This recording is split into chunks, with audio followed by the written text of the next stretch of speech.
Ok. Salve. Ciao. Adesso siamo online. Sì.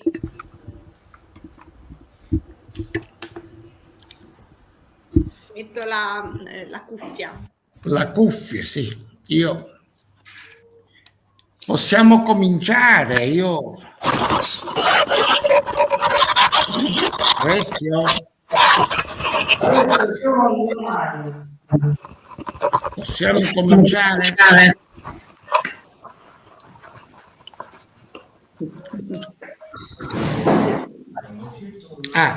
Allora, cominciamo questo incontro.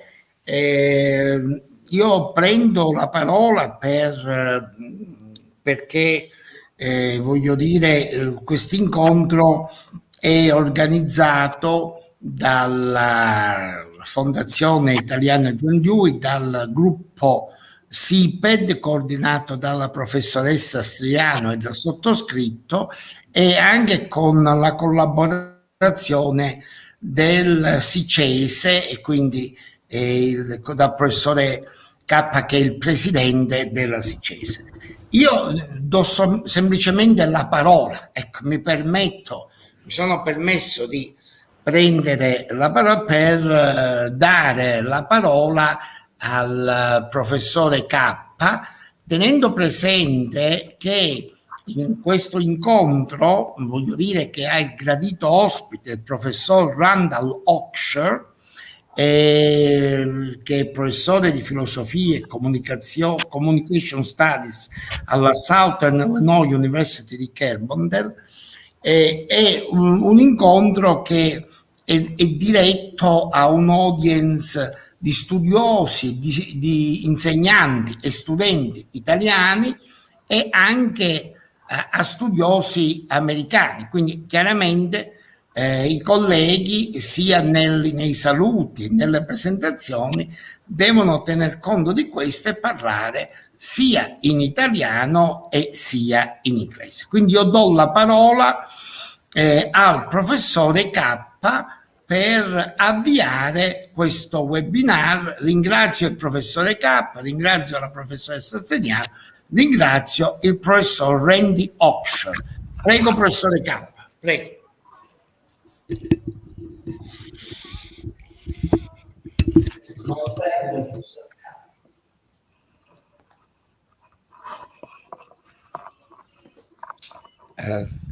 Buongiorno, mi sentite? Sì. Perfetto.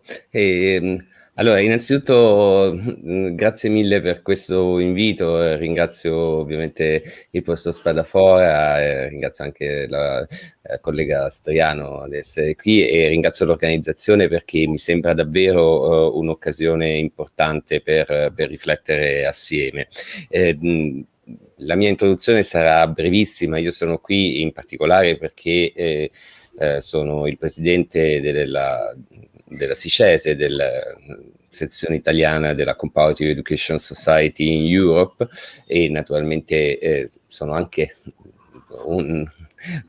un grandissimo estimatore del pensiero di John Dewey e ha rappresentato un punto fondamentale della mia crescita anche intellettuale, quindi sono qui anche per imparare da chi è più esperto di me. La mia introduzione riguarderà semplicemente 3 punti che poi spero possano essere ripresi nella discussione successiva, quindi non voglio rubare tempo agli altri relatori. E questi 3 punti sono: il primo, l'importanza del pensare oggi, nella situazione attuale, l'educazione tenendo conto di qual è la cornice generale delineata dalla pandemia, ma non soltanto dalla pandemia. Questo perché non soltanto in Italia, mi permetto di fare il comparatista in questo caso, non soltanto in Italia il dibattito si è polarizzato in maniera molto forte tra posizioni contrapposte che spesso hanno comportato tanto un accantonamento di questioni strettamente educative, quanto la sottovalutazione della dimensione internazionale della problematica, perché quasi tutti i paesi, specie in ambito educativo, sono poi andati avanti autonomamente, il che da un lato è comprensibilissimo, dall'altro rispetto ad una problematica come quella di una pandemia mondiale presenta inevitabilmente il fianco a una serie di problematiche che probabilmente non sono state prese adeguatamente in conto. Il secondo punto riguarda invece una necessità di specificare i termini con cui si pensa l'educazione durante una pandemia. Si è assistito spesso, non soltanto in Italia, ad una riduzione delle tematiche riguardanti l'e-learning e gli sviluppi successivi o anche durante la pandemia dell'educazione a distanza, focalizzando l'attenzione sul termine distanza, come se invece l'attenzione non dovesse essere portata sul termine didattica.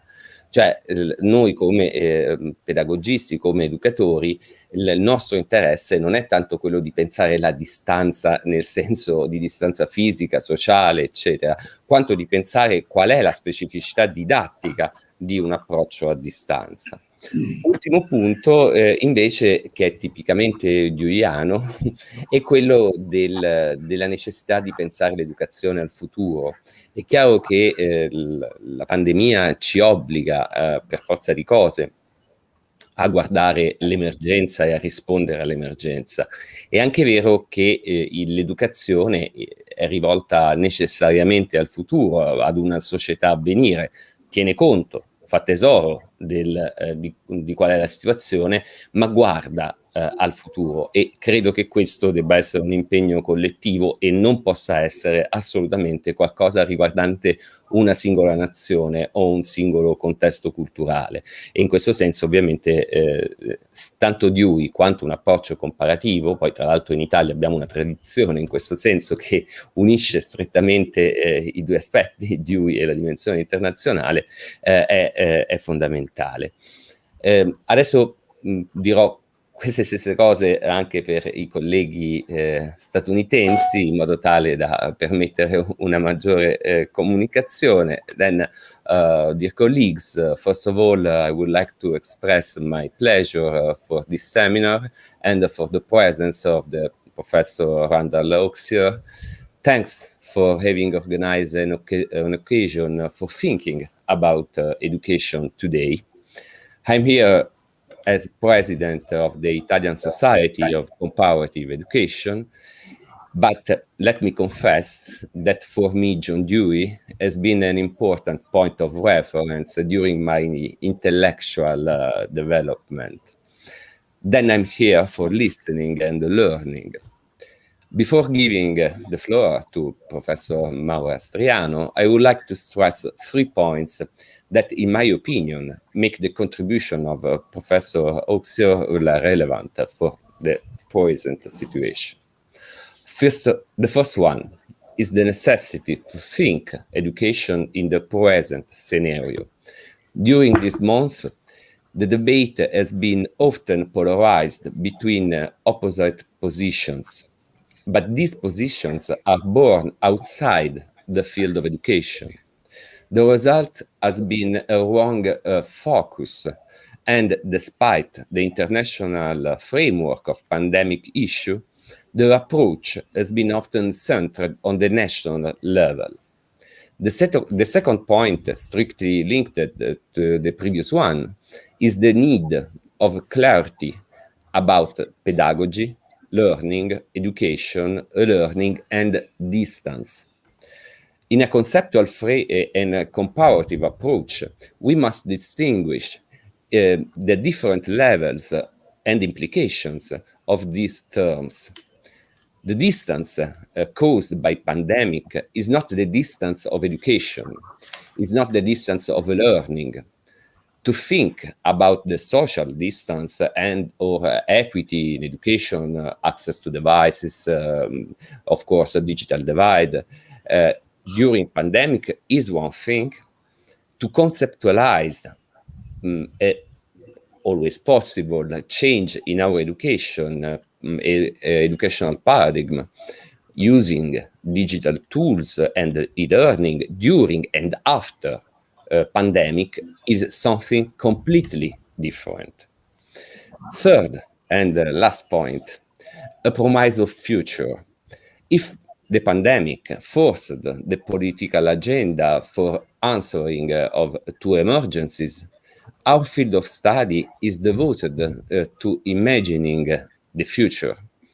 It's important to take a step forward and sketch education and future outside the box of polarized positions. Our democracy needs a stronger reflection, and the moment has come for a common commitment to our society thanks to education. Thank you. Okay. Maura. Thank you. Grazie. Grazie, io sono qui sia come coordinatrice del gruppo di studi Deweyani, sia in quanto componente del centro interuniversitario di ricerca, pragmatismo, costruzione dei saperi e formazione, che è stato istituito come rete di ricerca e come rete appunto di collaborazione anche per attività culturali e formative tra il Dipartimento di Filosofia, Comunicazione e Spettacolo dell'Università di Roma 3, il Dipartimento di Filosofia dell'Università degli Studi di Milano, il Dipartimento di Studi Umanistici dell'Università di Napoli Federico II, il Dipartimento di Scienze Umanistiche, Sociali e della Formazione dell'Università degli Studi del Molise, il Dipartimento di Pedagogia, Psicologia, Filosofia dell'Università degli Studi di Cagliari e il Dipartimento di Filosofia, Scienze Sociali, Umane e della Formazione dell'Università degli Studi di Perugia. Quindi è una rete appunto di università che hanno costituito appunto un gruppo di lavoro, un gruppo di ricerca che si focalizza sul contributo che il pragmatismo, che la filosofia pragmatista in generale, quindi il pensiero di Dewey, ma anche il pensiero di Peirce, il pensiero di Mead, possono dare a ripensare le problematiche culturali e formative del nostro paese. E quindi in quanto anche componente del gruppo di ricerca sono molto contenta di poter ascoltare la relazione di Randal AUXIER che sicuramente ci può dare una serie di elementi di riflessione da sviluppare all'interno della rete di collaborazioni che realizziamo all'interno del centro, così come ci può dare una serie di stimoli importanti per il nostro gruppo di lavoro SIPED. Interverrò anche in inglese. I am here as one of the coordinators of the special interest group on Dewey studies within the Italian Education Society with Giuseppe SPADAFORA. And also I am one of the members of the Inter-University Research Center on Pragmatism, Knowledge Construction and Education. And the center involves 5 Italian universities, and we are a network of people, philosophers, philosophers of education and educators who are interested in exploring the possible contribute that pragmatism and pragmatist philosophy can give to rethinking our cultural framework and education. So I am very interested and willing to listen to the speech of Professor Randal AUXIER in order to have elements to think about and to reflect on within our network and our group of scholars. Thank you. Grazie, thank you very much.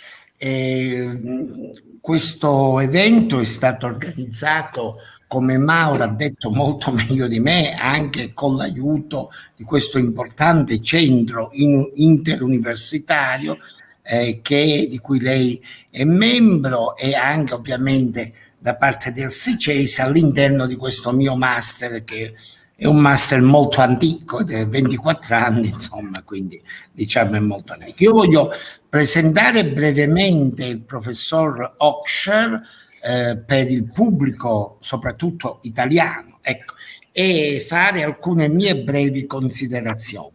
Il professore AUXIER è uno studioso del pensiero di Royce, di Peirce e di Eco, di Umberto Eco, quindi ama molto il nostro paese. Ecco, questo volevo dire. Sta preparando un libro molto interessante proprio su questa problematica. E inoltre è un grosso esperto di John Dewey. Ecco, questo forse perché ha vissuto a Carbondale, dove c'è stato il centro Dewey, però è un grosso esperto di John Dewey. Ho imparato tanto in questi 2 giorni, perché veramente è molto esperto di John Dewey.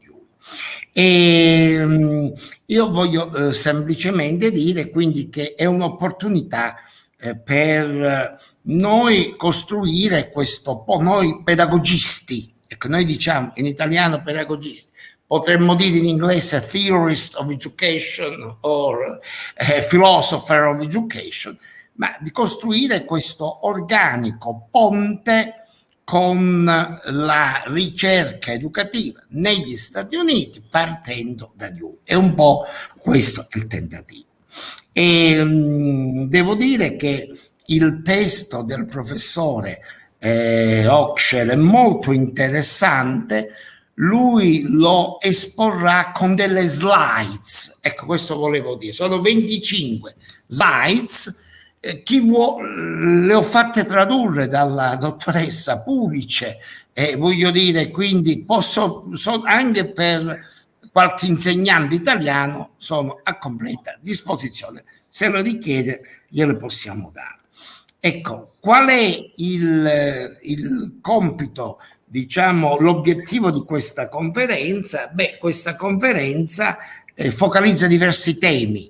Voglio dire, io qualcosa volevo anticipare anche per preparare, diciamo, l'audience italiana. Ecco, sono temi molto importanti. Noi viviamo il tempo, diciamo, della post-democrazia. Io e Maura abbiamo fatto proprio un contributo su questo aspetto, ecco, molto recentemente. Ecco, come la pandemia sostanzialmente ha cambiato questa situazione. E allora l'idea veramente molto interessante, io vorrei anticipare qualche aspetto per preparare meglio, è quello di dire che fondamentalmente, partendo dal pensiero di John Dewey, noi diciamo che il mondo è cambiato, ma voglio dire, fondamentalmente, ecco, dobbiamo adattare. Il professore usa il termine adjust e non adapt, voglio dire che è usato per il termine biologico, e adattarlo, ecco, ci sarà la sorpresa, diciamo, delle sue proposte. Su questo io non mi dilungo, ma su questi 3 aspetti io credo che sia importante. È importante che questo adattamento si sviluppi in modo lento attraverso l'educazione. Ecco, questo è un po', diciamo, il senso profondo di questa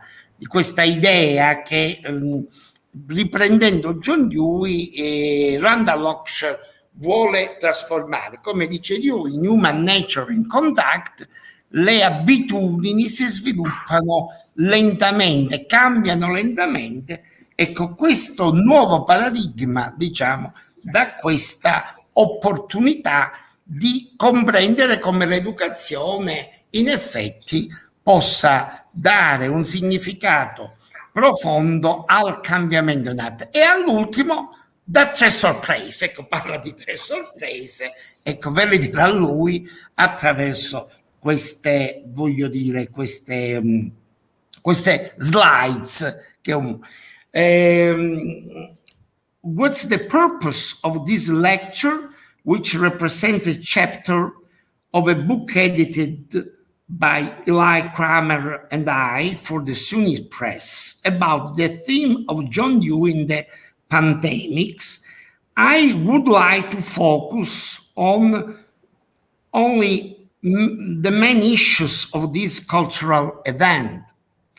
Starting from John Dewey's thought Randal AUXIER wants to better analyze the meaning of new educational situation within American and universal schools and the perspective of democracy in the world, especially during universal democracy crisis. Regarding this, it's very meaningful, the concept of post-democracy. Second, the pandemic has completely changed our lives from all perspectives, which definitely differs from the previous and dramatic pandemic of 1918, which at the time had provoked also many deaths, approximately 50 million people, more at the moment than this pandemic. The importance of digital technology, which allows us to continue to work and to have education online. As Larry Hickman affirmed, that the focal meaning of John Dewey's thought was the importance of technology to improve democracy. I think it's hard to imagine a world without education democracy, as Dewey prophetically imagined, but we must reconstruct education and democracy. For all this, I'm very grateful to Randal AUXIER for this contribution and for future activities that we could possibly work together on, including the United States, along with many other countries with different political systems in a comparative educational perspective. Thank you very much, and I give you the speech. Thank you very much for your contribution. Okay, thanks. All right, my turn? Yes. Okay. A few things that I want to say at the beginning is, first of all, I have to thank my colleagues here in Italy. I have known Maura for almost 20 years and Giuseppe for only a little less time than that. And the exchanges have been very fruitful in the past. I have had the good fortune to visit several times to this country and give talks and listen to talks from the Italian, the Associazione Pragma, the Pragmatism Association, and from the educators here. I'm meeting Professor CAPPA for the first time, but I look forward to meeting him in person at some point in the future, I think, and I appreciate the sponsorship of the various organizations. There were several that came together in order to put this together, and so I'm very grateful and incredibly privileged to be a part of this. I also want to express my thanks that Professor Spadafora has had his associates translate my entire paper into Italian, and also these slides, and I understand that the slides can be emailed to those who need them in Italian. Unfortunately, my Italian is poor enough that I had best not try to say anything in Italian. It is one of my favorite languages to read, but to speak, Professor Spadafora's cousin Michael, he says, no, don't speak it, just speak English. And so Michael, if you're out there, but in any case, I will spare you any effort on my part to speak Italian with apologies. And so thanks very much for making this available. Now the paper, as Giuseppe said, the paper comes from a collection of papers that will be coming out in the series for SUNY Press that is co-edited by John Shook and myself, which is called the SUNY series in American Philosophical and Cultural Thought. When I saw Giuseppe in 2017 visiting Calabria, beautiful Calabria. He had the idea for this book, and now the book is becoming, well, it is a reality. The book is written, it will appear early, I think, in 2022. And so the paper that I have today is one of, how many are there? Are there 18 papers, something like that, 18 chapters in this book? Yes. Dedicated, 18.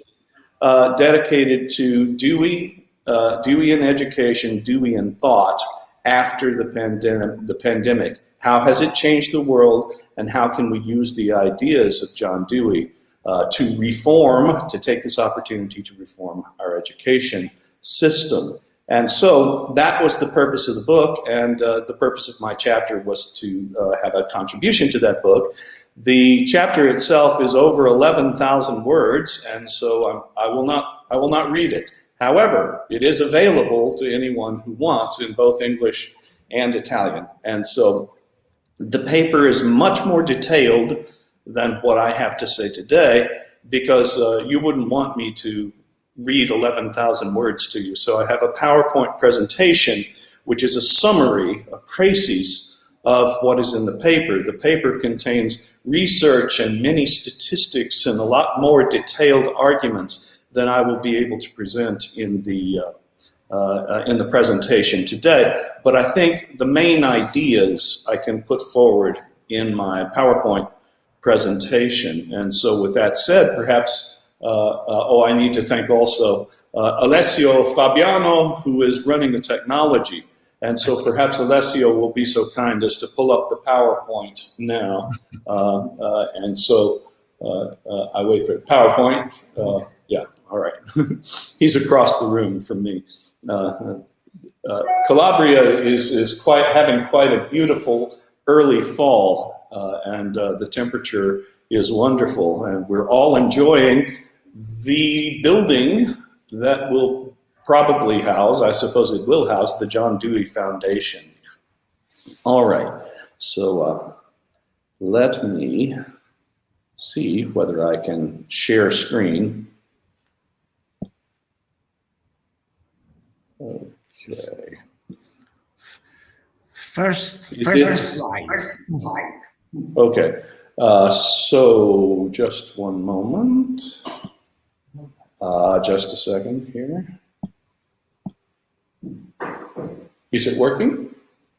No. It's not. Okay.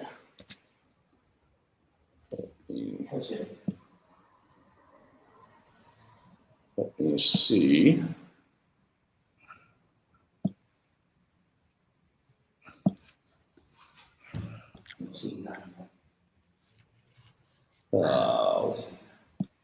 Can they see it? Giuseppe, can you see the PowerPoint? Yes, the slide. Okay. Yeah. On the Okay, slide. good. All right, so Okay, here you we have. can continue. Okay. Okay, thank you. So this is a very famous American photographer named Irving Penn took this photograph of Dewey for Vogue magazine, and he looks rather gloomy, and so I thought this would be the right image of Dewey for this presentation, since he looks glum over the pandemic. All right, next slide. Are you going to change the slides? I have to change the slides.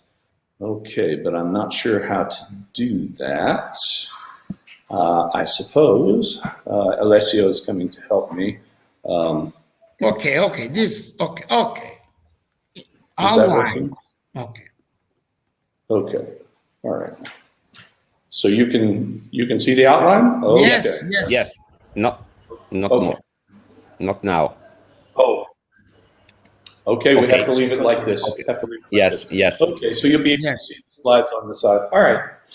Okay, that'll do. So this is roughly what's going to happen. I have one or two slides that are dedicated to each one of these topics, and in particular, I call your attention to the last series, because this is the important part, in my opinion, of what I have to say today. Most of the rest of it is an analysis of our situation from a Deweyan point of view.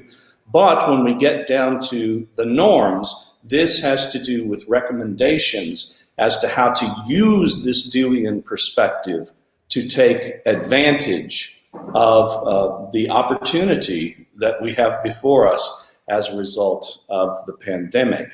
Now, the first, I will talk about two basic ideas in Dewey. One is the idea of adjustment, and the other is the idea of norms. And I want to bring these two concepts from Dewey to bear on what has happened in the pandemic situation. So here we have a quote from John Dewey. At the end of this presentation, I will read the slides, which is something I rarely do, but because many people listening, their first language is not English, and it may help them to see what I am saying. And so when it comes to the important part, I will read it out loud. But what Dewey says here, the structure and course of life behavior has a definite pattern, spatial and temporal. This pattern definitely foreshadows the general pattern of inquiry. That is a much deeper idea than it may initially seem, but there's a foreshadowing in the settled pattern. There's a foreshadowing of future inquiry. And so I'm going to look at the situation that we were in before the pandemic and look at it as foreshadowing the general pattern of inquiry that we have now. He continues, for inquiry grows out of an earlier state of settled adjustment. This is a word that Dewey uses a good deal in the course of his work. He never gives a formal definition of adjustment. In the Italian version, it's adattare, I believe is the, adaptation. In English, these are two very different ideas, since adjustment is more social and sociological, whereas adaptation we tend to think of as being more biological. But these come together for Dewey. He chooses the word adjustment here. And so settled adjustment means that the organism is in equilibrium and the problems are not yet happening. But then he continues, which, because of disturbance, such as the pandemic, is indeterminate or has become problematic. And so this corresponds to what he calls the first phase of tensional activity. There is a problem, we become active. And then it passes into inquiry proper. We begin to define the problem in such a way that we inquire into it with perhaps success. He says that this inquiry proper corresponds to the searching and exploring activities of an organism. This is very much what we have been doing as a result of the pandemic. And then he says, when the search is successful, belief or assertion is the counterpart upon this level of reintegration upon the organic level. What this means is that we begin, our thinking changes. We begin to assert things that have warrant, and that works in about the same way that our biological or organic adaptation works. So an adjustment leads to a way of thinking. And that way of thinking on its level does the same work that reintegration on the organic level does. And so this is the idea of adjustment. Now we come to the thesis of my paper, which is to change a culture, we must change education. Dewey said we don't so much solve philosophical problems as outgrow them, and the norms that govern a settled adjustment that has become a problematic situation, the norms in education, and this is all over the world, but I'm primarily thinking of the United States because that's what I know the most about. But the norms in education between 1970 and 2020 as a whole were entrenched and very difficult to adjust. We had customs that weren't working very well. I will describe it in some detail later. But education wasn't working as well as it had between 1945 and 1970. Many people say that that time period is the time period in which Dewey's emphasis on progressive education had its experiment, had its time in the sun. Educators all over the world were trying Dewey's ideas and reforming their education systems.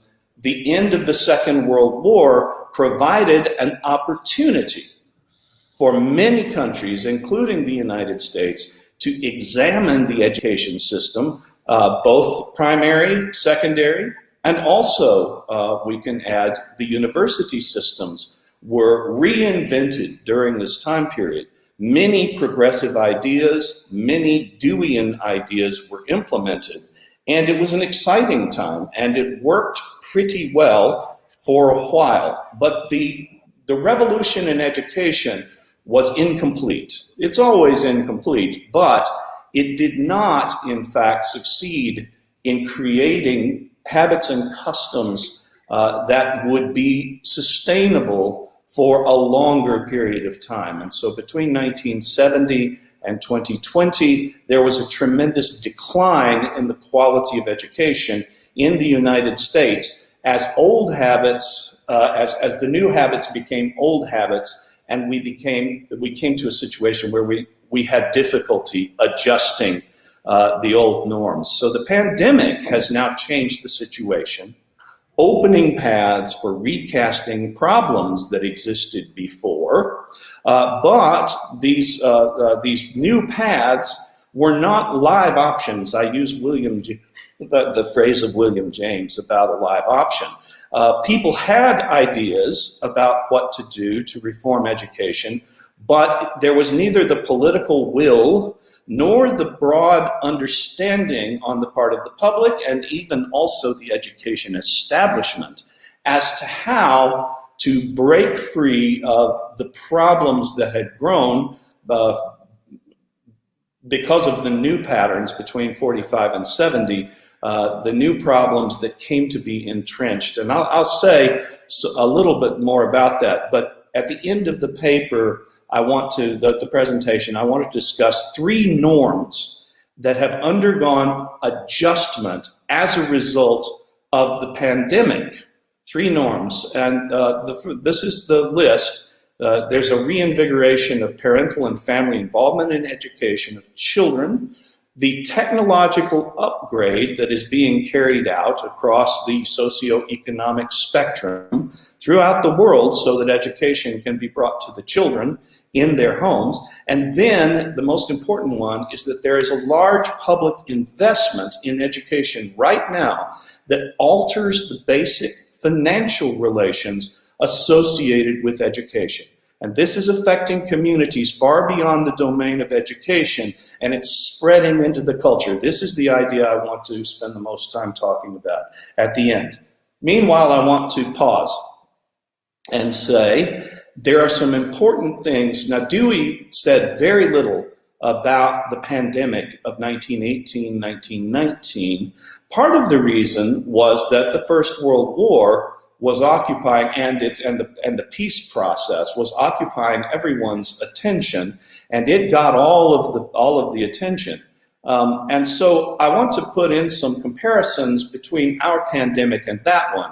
As Giuseppe said, it's difficult to know because the records were not kept in the same way, so it's difficult to compare our pandemic with theirs. But that pandemic in 1918-19 killed at least 50 million people worldwide, and that is by a factor of 10 almost more than the current pandemic. And yet, in the world, there was very little global response to that pandemic. It was a problem. It was a terrible problem. But just looking at the United States, there were more than 3 times, just in the United States, there were more than 3 times as many deaths per capita in 1918-19 than the current pandemic. So the population is 3 times, almost 3 times larger now, and the number of deaths was 3 times larger then. So you can see the proportionality. And in 1918, the workforce per capita was smaller in 1918 because there were fewer women in the workforce. And so the morbidity and mortality affected people who were at the prime of their working age. So the highest death rate was among people in 1918 between the ages of 25 and 35. And this, of course, has a huge effect on the workforce. At COVID, the average age of mortality, the mortality bubble, is at 65 plus. And so many of the mortality, the percentage of mortality in COVID comes from people who are no longer part of the workforce. Together, these factors imply a greater economic impact of the pandemic of 1918-19. There's a lot of analysis about this, and I report some of it in the long version of the paper. There's an argument about the impact of the Spanish flu compared to COVID-19. There's some very interesting information, and I include links and information in the longer version of the paper if you're curious. But these facts suggest that the earlier pandemic was really far worse than the one that we are going through now.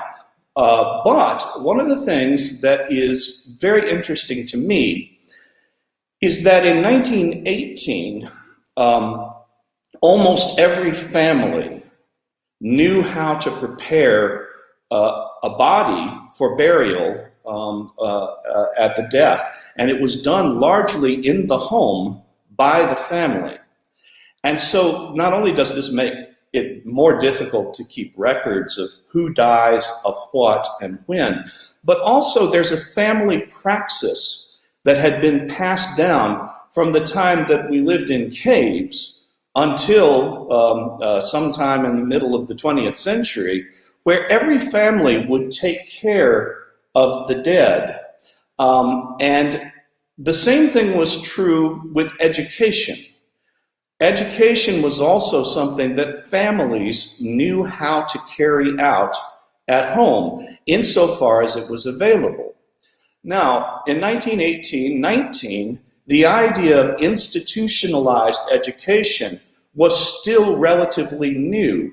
In the United States, the universal education movement was in the middle of the 19th century, and it did not take hold seriously until the beginning of the 20th century, when free public education became available widely, and then finally it became mandatory. But my point in comparing these is to give you an opportunity to think about how much we have changed. Think about this then. So when we think of the people who have died in the current pandemic alone because they were sequestered, quarantined in a hospital, family not allowed to be present, we ourselves no longer prepare the body of the beloved for eternal rest, and we are not even with them as they lay dying.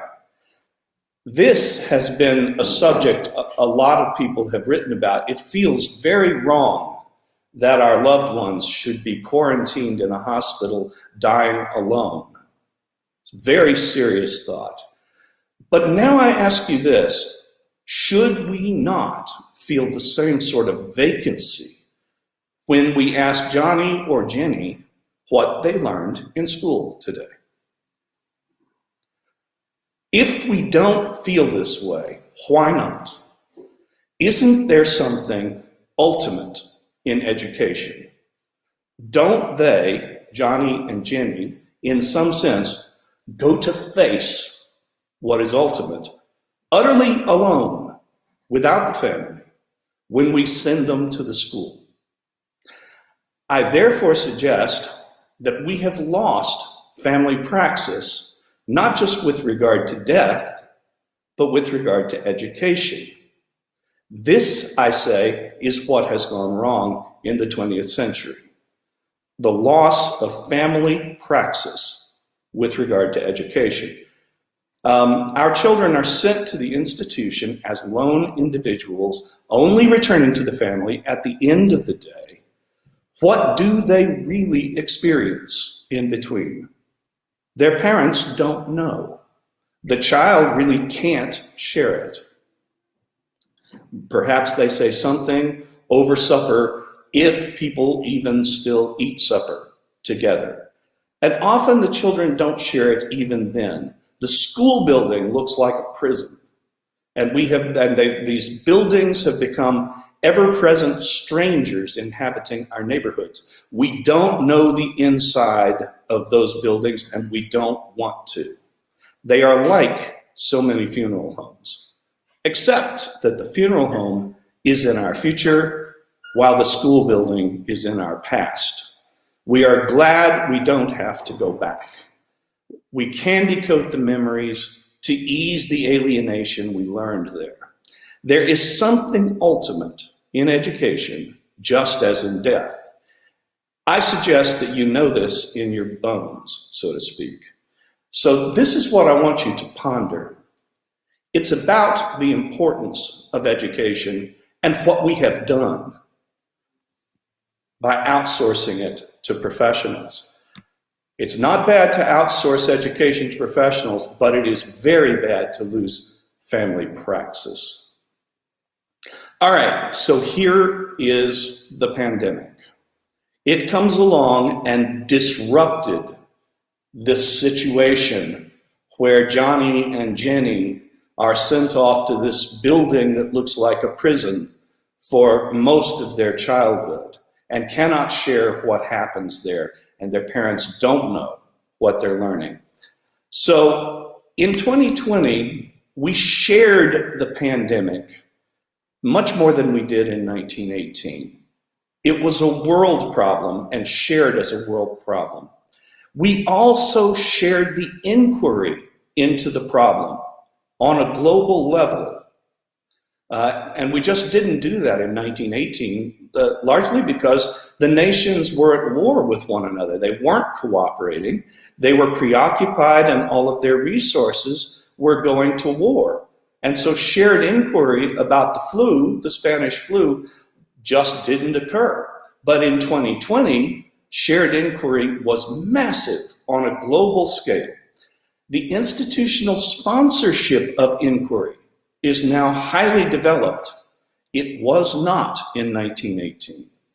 Record keeping is far more advanced now than it was in 1918, making it possible for contact tracing and policies for containing outbreak and so forth. Everything that the more advanced record keeping makes possible. We know what is going on much more than they did, even if we don't know enough. The concept of public health is now very familiar to us. It was a new idea in 1918. Really, the Panama Canal and the solving of the problem of malaria in the Panama Canal was the pivotal event, and we're talking about something that happened in 1913 and just before. This is what really created the idea of public health. It was unfamiliar to the public in 1918. Now everyone knows about the concept of public health. The causes of disease are now widely understood by the public, whereas they weren't then. The germ theory was still controversial at that time. They didn't know that the flu was a virus. They didn't know what a virus was. The mobilization of government and private industry is now easily coordinated compared to 1918. And of course, our communications are far more advanced and rapid, and our healthcare is far more advanced and far more widely available. All of these things were characteristics of our situation that were not characteristics of the worst pandemic in 1918, which also was a virus. So, a quote from one of my former students, one I'm very proud of. He's now the Dean of Arts and Sciences at the University of Houston, Justin Bell.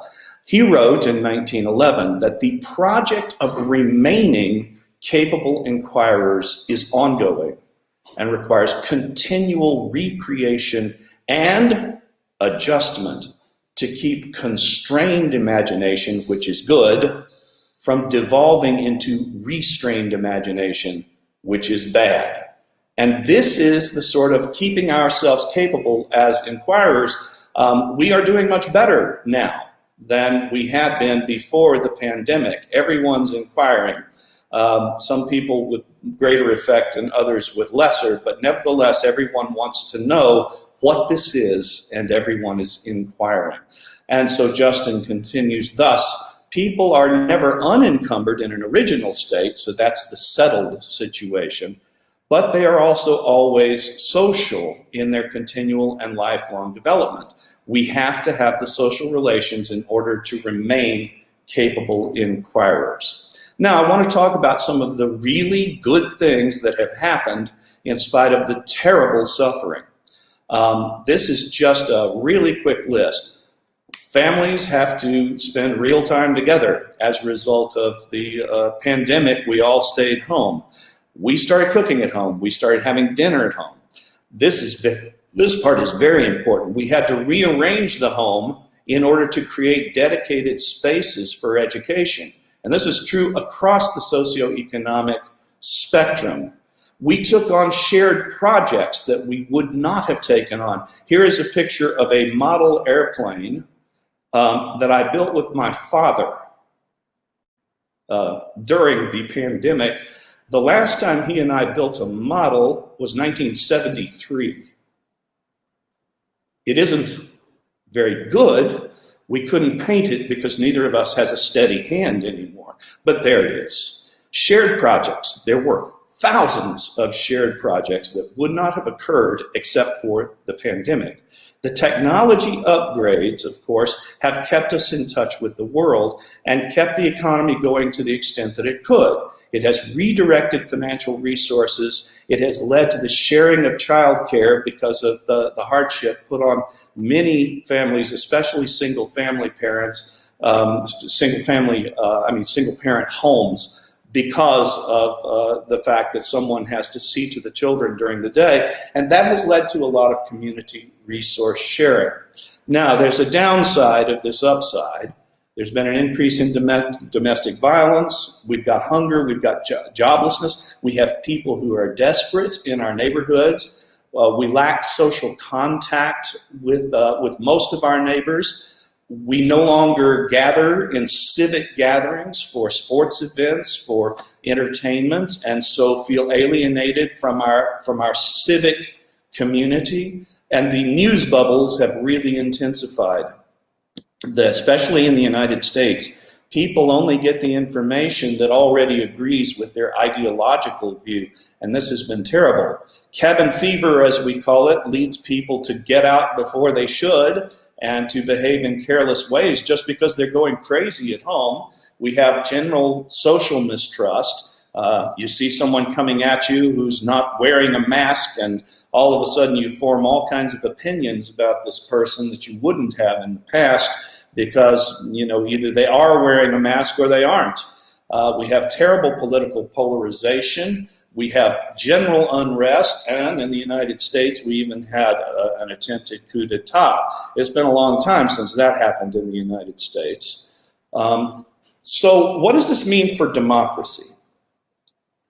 Dewey says that since democratic society repudiates the principle of external authority, it must find a substitution in voluntary disposition of interest.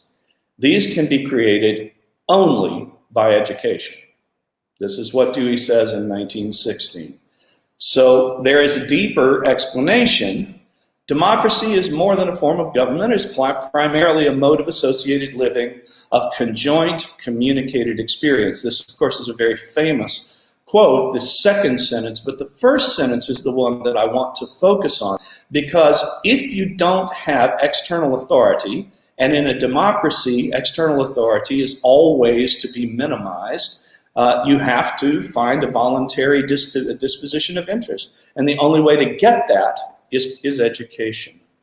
Okay, so Dewey continues. This is from the same place in Democracy and Education. He says, he adds these characteristics of what happens when you have the democratic way of life created by education.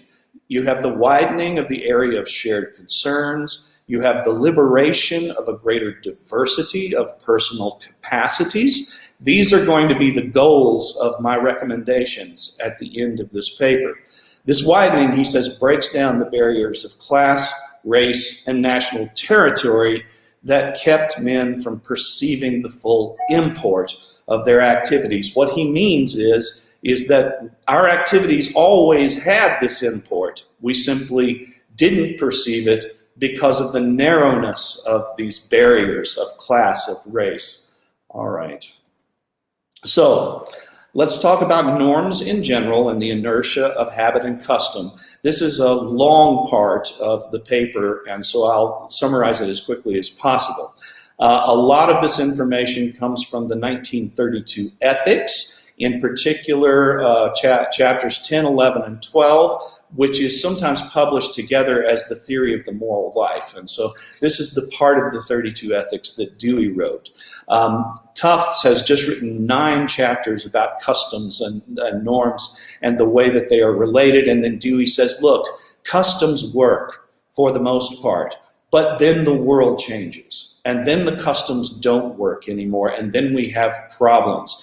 This is what has happened between 1970 and 2020, is that our education became a collection of customs, no longer just a collection of habits for associated living.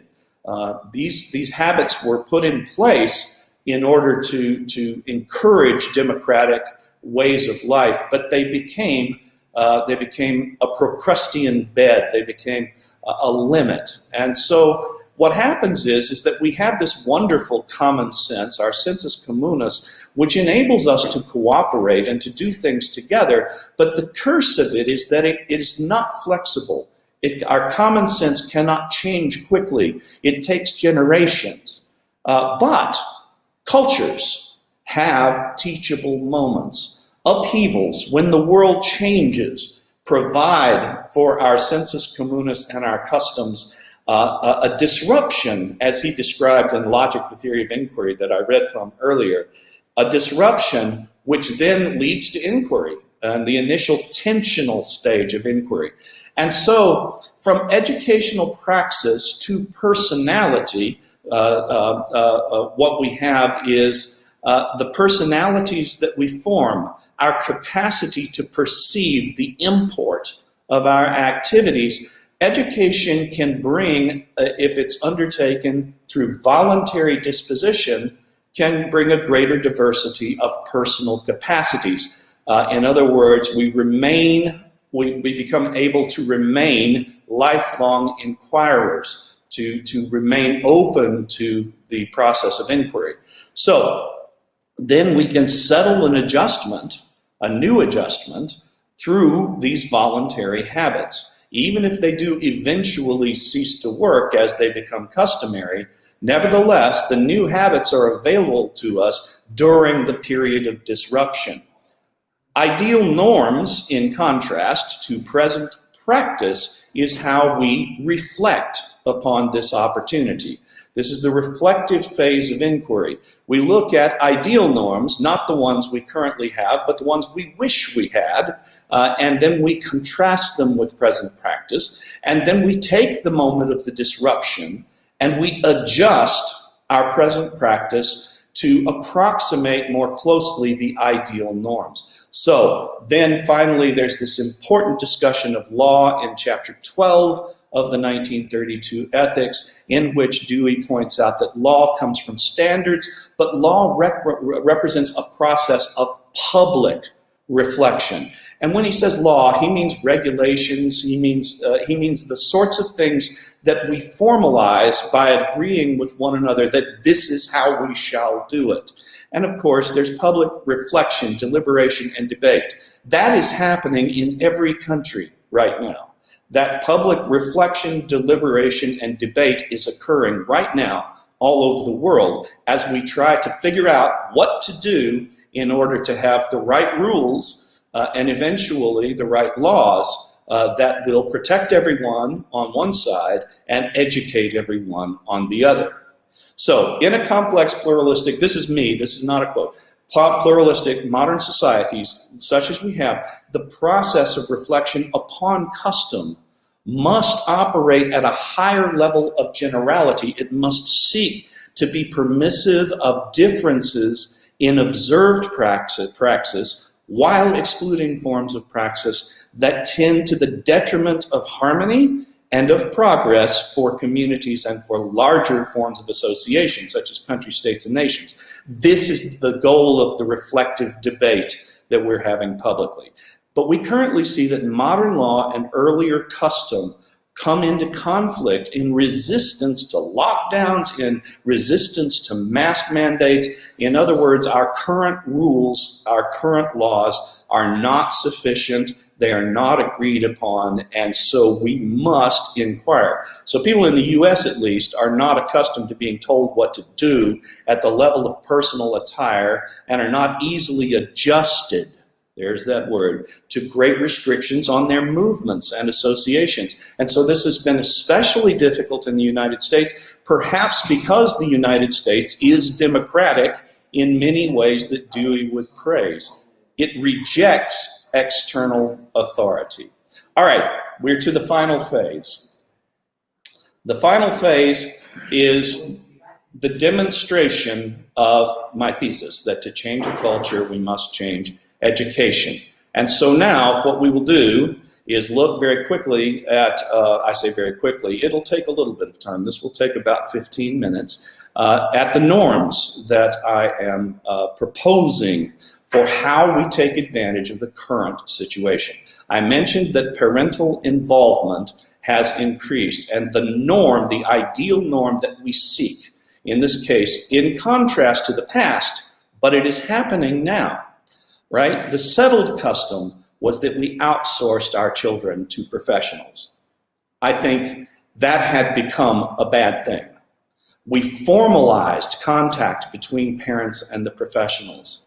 There were parent-teacher conferences, official, timed, scheduled, the Parent-Teacher Association, and the thing I hated most, the dubious institution of the report card. This latter pernicious form of communication between the institutional school and the parent reduced the learning process to a series of marks in various subjects, including evaluation of the behavior of the child.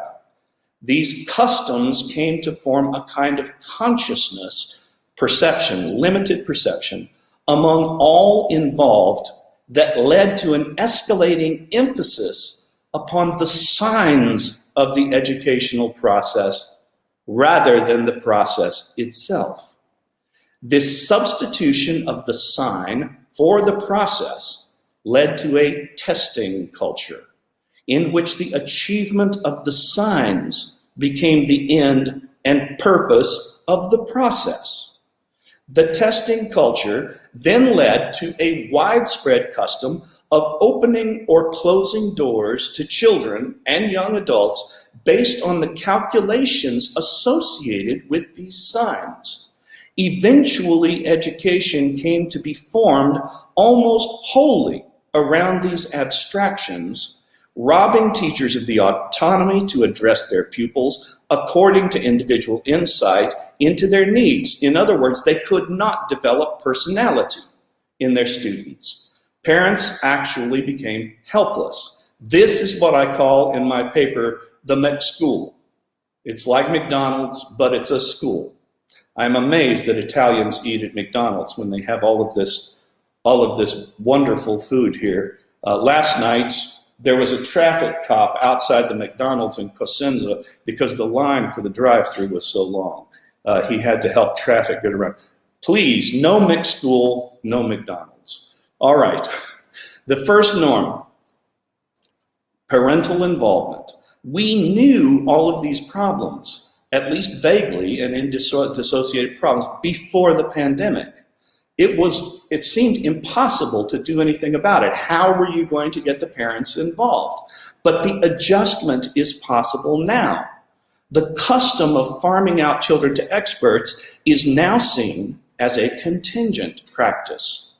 We don't have to do it. We now perceive that we don't have to do it.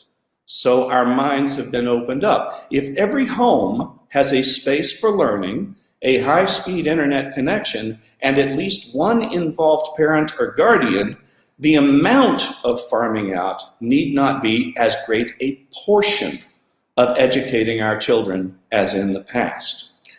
It was almost their whole education in the past.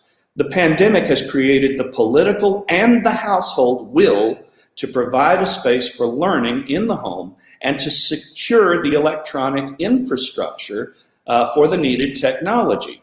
States, municipalities, local providers, school boards, and finally, the federal government, not under Trump, but under Biden, has mobilized their resources to help the underserved populations. And so there's $65 billion in the current infrastructure bill that is for technology, for everyone.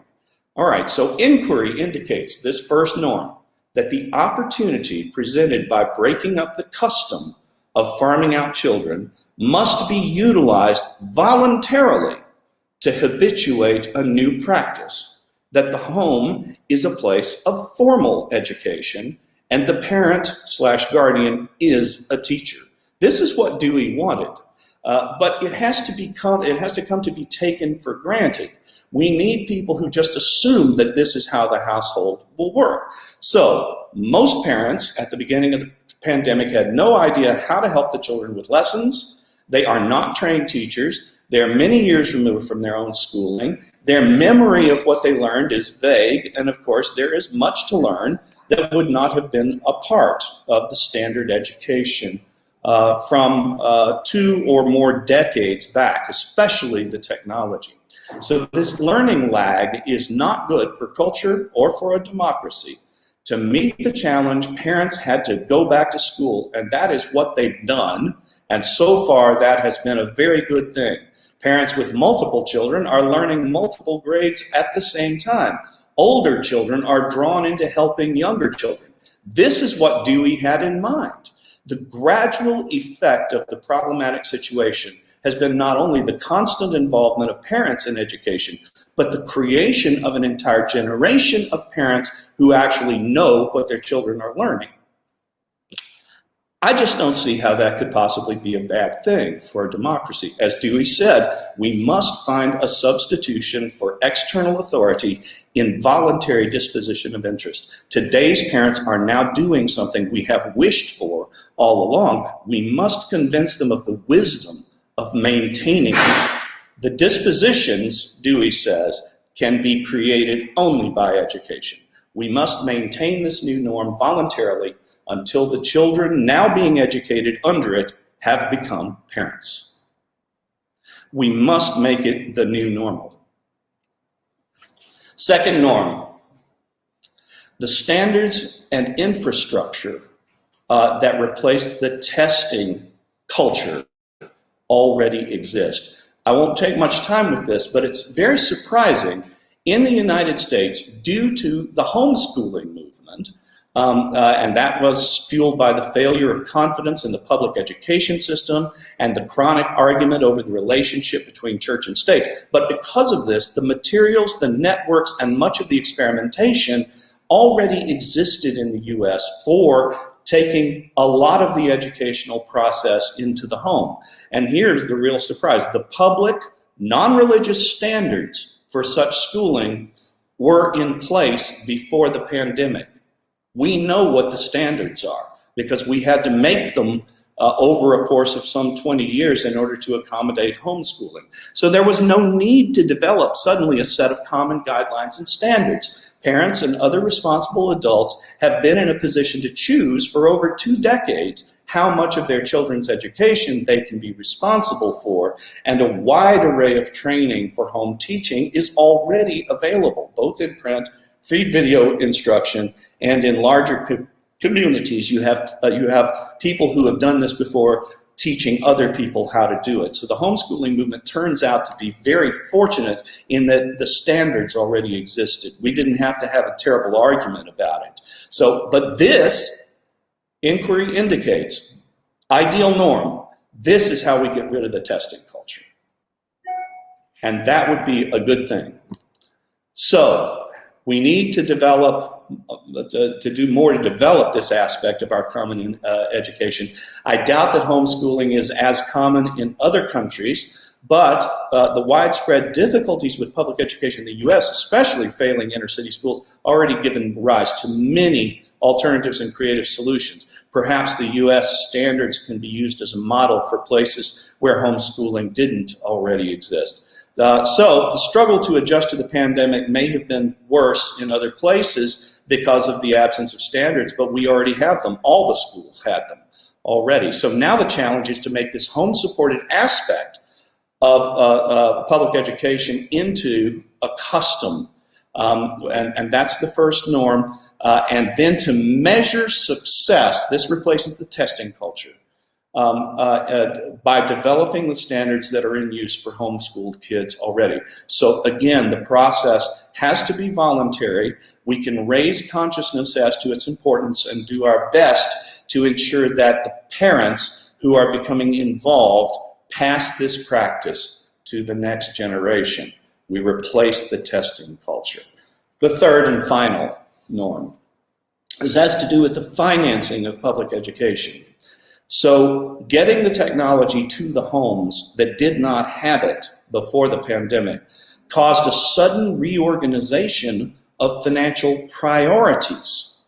School boards, administrators, teachers, and communities who were having the same budgetary arguments for many decades suddenly had a new priority.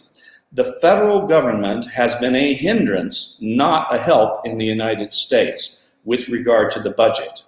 Left behind in this entrenched struggle that has been going on for 4 decades, in most places was truly upgrading the technology needed to send high school graduates into the world in a technologically literate condition. But now, where once the technological resources were the centralized possession of institutions and large businesses, as prices came down, technology became the possession of the individual household. First, only the affluent, then the middle class, then the working class, and single parents came more slowly. But by the time the pandemic arrived, the main households lacking these important resources were the working poor, some inner city neighborhoods, and rural communities. So the problem had gotten smaller on its own over the course of time, but the situation has now changed, and everybody's going to get the technology, and the $65 billion in the infrastructure bill will make a big difference. I know that other countries are doing something similar. So to discuss the problem a little more, the pandemic broke up temporarily the entrenched battle lines for funding schools. The infusions of funding from states, counties, municipalities, school boards, and even the federal government have come in new and vast pools. All of a sudden, we're doing with our money what we should. Interestingly, no one is especially tasked with overseeing this currently, which is to say it's a mess. And I think that's good. Because of the urgency of the situation, corruption has probably been minimal. People haven't had time to figure out how to game the government yet on this. They will, but right at the moment, probably corruption is at a minimum. People, for the most part, got what they needed wherever it could be had, wherever it could be gotten. There was unusual cooperation between business and the public. You know, the big foundations, Bill Gates and Jeff Bezos giving billions of dollars for technology, et cetera, et cetera. But there was also on the local level, local businesses saying, we will help. We will pay for the internet to be put in these places. So the entrenched sides cooperated too. Teachers' unions, school boards, administrators, and parents agreed on something for a change, and that was that the children must have school. Now, they still have their disagreements about how, and they're still arguing, but it's not the same argument that it was before. So now, since the technology is largely in place and it will improve, it remains to be seen how this decentralized, immediate situation regarding funding may affect the way that school funding occurs in the future. So I'm contrasting ideals, norms with present practice, and I am saying this moment must not be lost. We intended to put the children first all along. During the pandemic, we actually did it. All right, so what do? The mixed school is what we have. The triad, I say, is what we need. Now, this triad is the creation of a community of interpretation along the Royce-Peirce model, but it is very much also Deweyan. So I'm going to suggest that this is a workable plan that I'm putting forward, school partnering in triads with some new norms. The partnering can begin now in preschool. And this plan could be implemented over the course of about 15 years so that it need not disrupt the path of current students except voluntarily.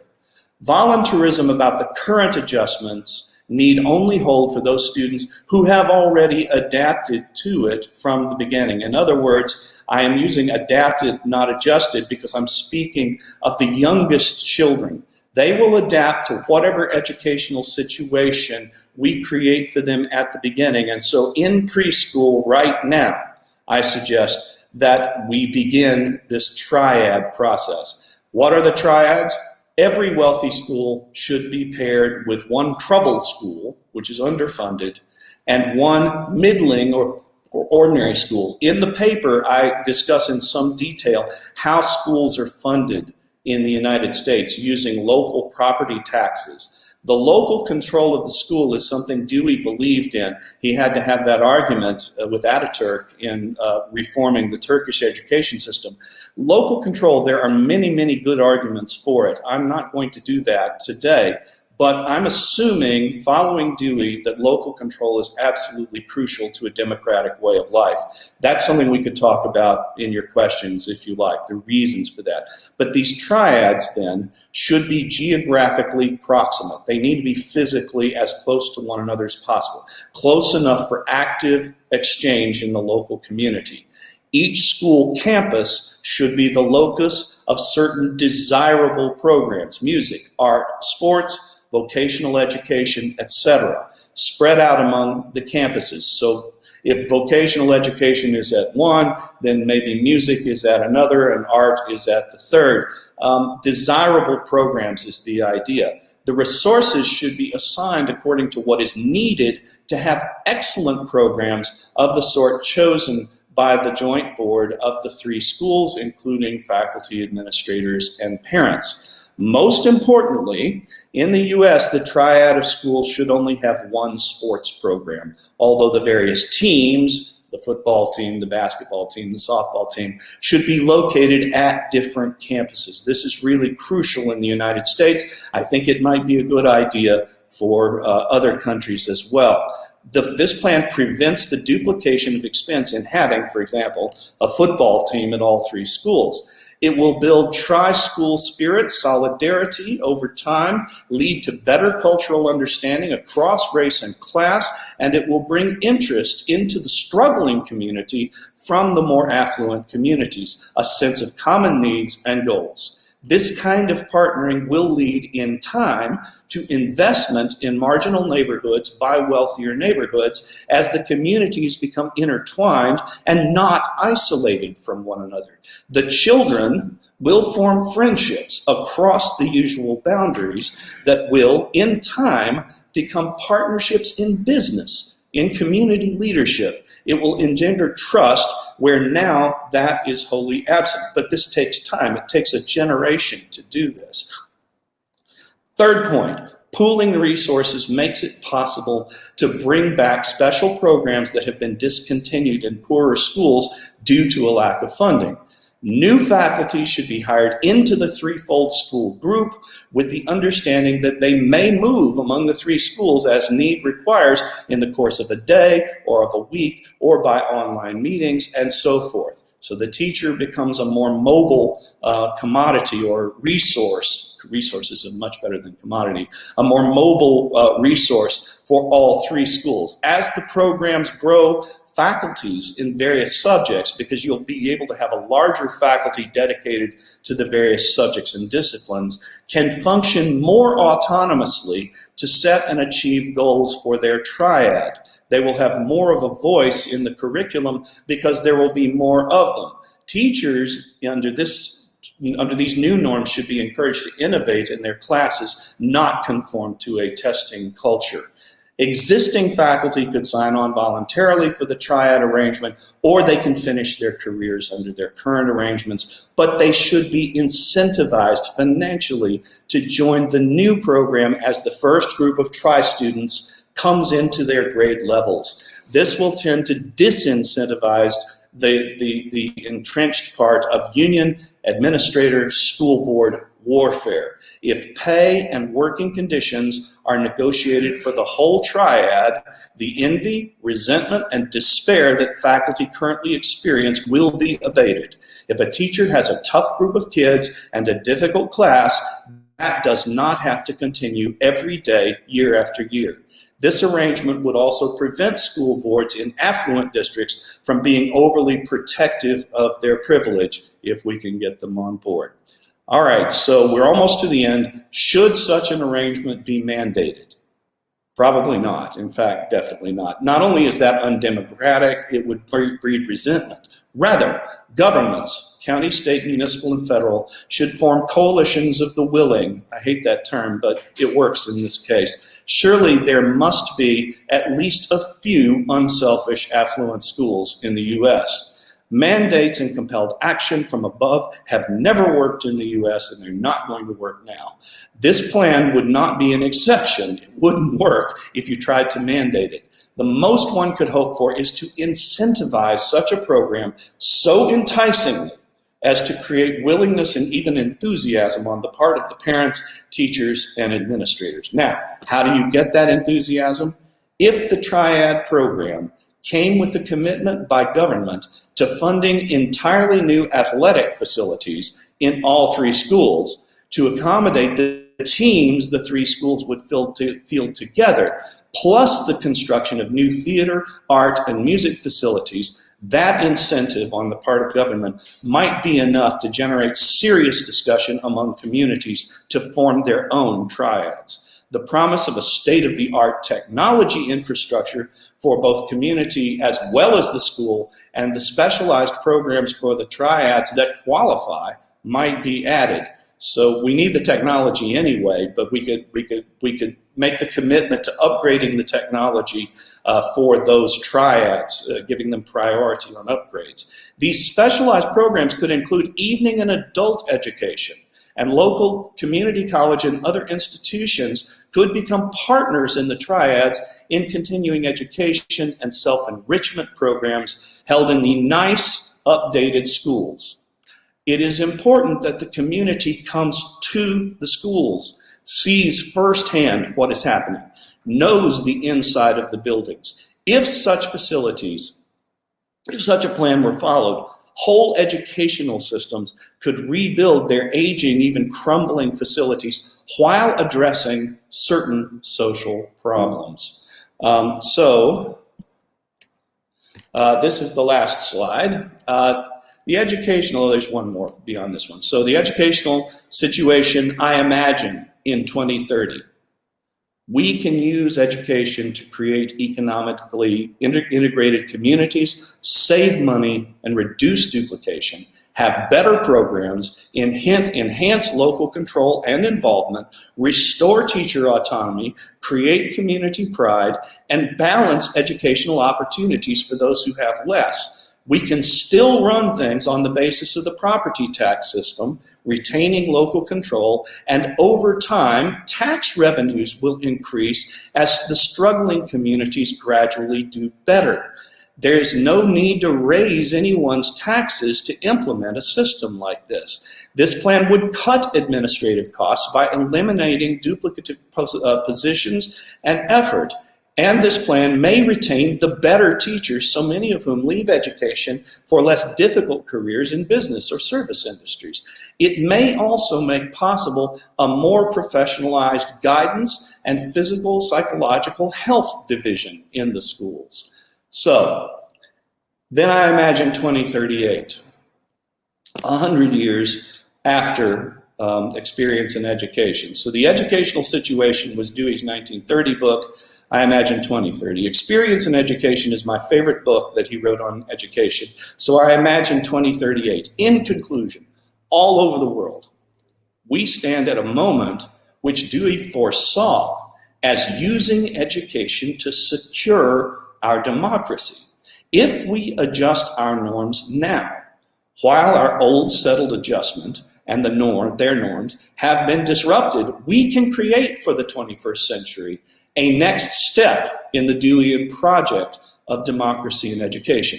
Granted, the situation is problematic and has involved some suffering for all and extreme suffering for some, but we do not have to go back to the way things were. We can move into a more intelligent future, recognizing that the changes we have already made place us within reach of changes we have long needed. We have had neither the will nor the means to make them, but now we do. The adjusted norms I describe are both practical and desirable, and they will expand the personal capacities of our citizens, to use Dewey's words. In one generation, we can be much closer to our shared ideals. If only there was a secret to creating the voluntary cooperation that must accompany democracy as a way of life, the voluntariness of it. Education is the only way, Dewey says, that can be done. But it does take a generation or two. We have to be willing to envision it and then grow into it. And so, thank you. That is what I have to say today.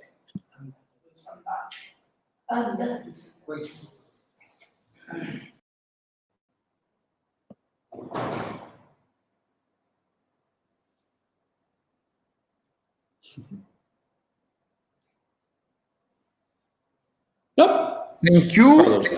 Thank you very much. It has been a wonderful lecture. I invite Professor Cappa, Professoressa Striano to make some reflections about this very interesting lecture. We have translated, with the help of Stefania Pulice, the slides that Alessio can send to every participants who want to read, and also Maura and Carlo can send this translation. Anyway, I can give the speech to Carlo and Maura for some reflections, and after, if it is possible, can I make also some reflections? Okay, thank you. Okay, Pino, if it is possible, I would like to tell something about. I'm very interested in the point made by Randy about the family school relationship, about the fact that the experience that the people do at school is separated from the experience that they have in family. And this is a very a structural problem, a social problem. So I believe that this point is crucial in reforming the educational discourse and reforming the role of the school within the society. So I believe this point is very, very important, and I thank Randy to have highlighted this. So Randy suggested the possibility to be much more involved within the family experience, and to also reframe the family experience in different terms. But I would like to ask, how can it be possible to engage parents in a shared educational project with the school? Because I believe this point is very relevant. Now, in Italy, for example, I don't know if it is the same in the States, but in Italy, parents do not collaborate with the school. Sometimes they ask from the school just to have the diploma, an outcome, results, but they do not collaborate with the school in an educational project. So how can also try to create this connection with family, highlighting the common goals? Sometimes in Italy, the parents fight. They think that they fight for their son or their daughter. They are like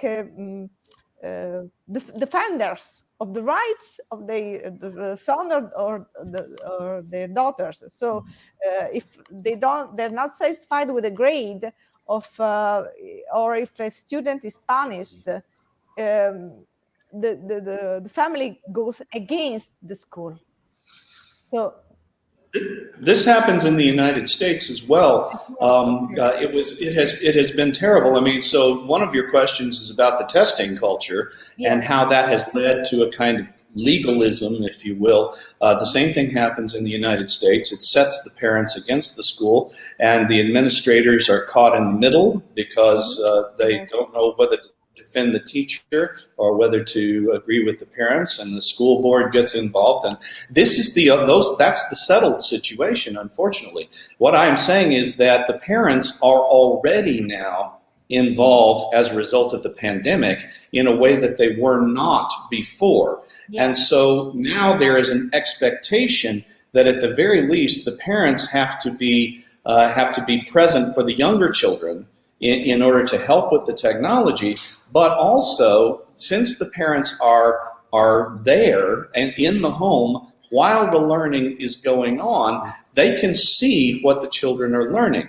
As a result of this, they get involved whether they want to or not.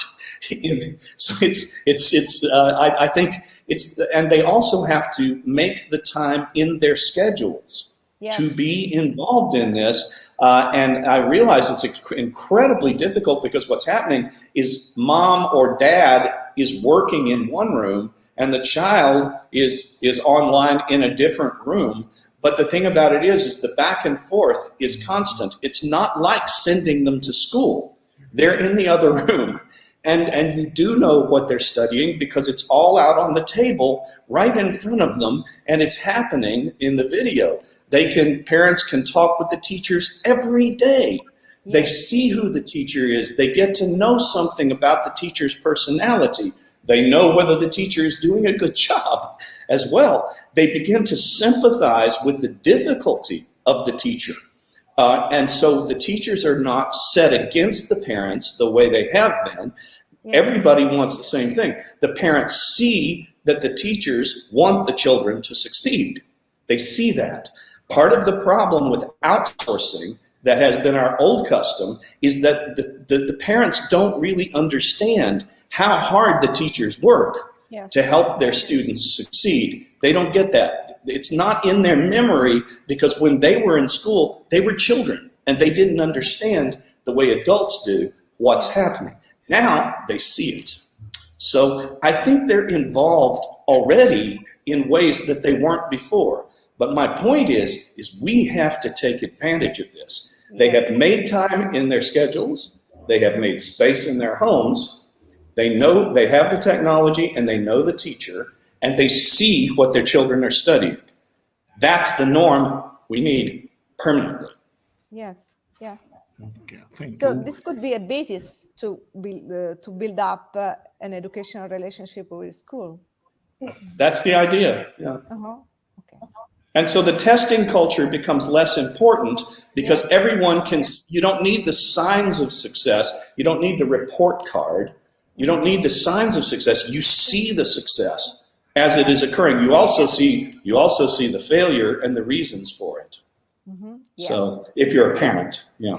Yes. Thank you. Thank you. Carlo, if you want to make some reflection. Yes, first of all, thank you very much, Professor AUXIER. Your seminar has been really, really interesting, especially in a comparative perspective, because your proposals are,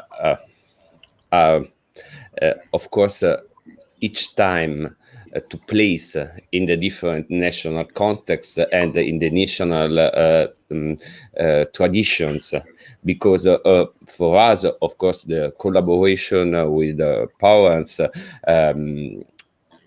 is often developed in a clear framework, of course, with many difficulties stressed by Striano.